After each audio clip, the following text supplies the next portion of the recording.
हरे कृष्ण। अद्य शीलरूपगोस्वामीपादଙ୍କର ତିରୋଭାବ ମହାମହୋତ୍ସବ। शीलरूपगोस्वामीपादଙ୍କ ବିଷୟରେ ଚୈତନ୍ୟ ଚରିତାମୃତ ମଧ୍ୟଲୀଳା 19 ନମ୍ବର ଅଧ୍ୟାୟ 121 ନମ୍ବର ଶ୍ଲୋକରେ ବର୍ଣ୍ଣନା ଅଛନ୍ତି। ପ୍ରିୟ ସ୍ୱରୂପେ ଦୟିତ ସ୍ୱରୂପେ ପ୍ରେମ ସ୍ୱରୂପେ ସହଜାଭିରୂପେ ନିଜାନରୂପେ ପ୍ରଭୁରେକ ରୂପେ ତତ୍ତାନରୂପେ ସ୍ୱବିଳାସ ରୂପେ।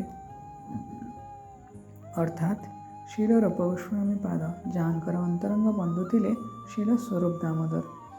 शील रूप गोस्वामी पाद ଶ୍ରୀମନ୍ ଚୈତନ୍ୟ ମହାପ୍ରଭୁଙ୍କର ଅନୁରୂପ ତଥା ଅତ୍ୟନ୍ତ ପ୍ରିୟ ଥିଲେ।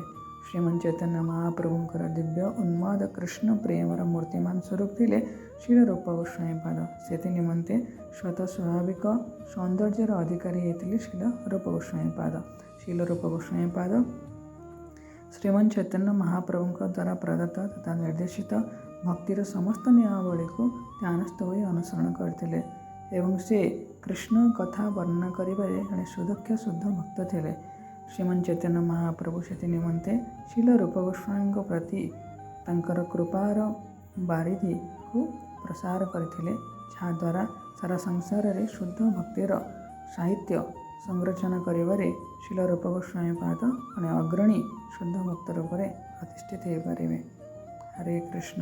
शील प्रभुपाद की जय। शील रूप गोस्वामी पादଙ୍କର ତିରୋଭାବ ମହାମହୋତ୍ସବ की जय। शील रूप गोस्वामी पाद की जय। Thank God Premanand.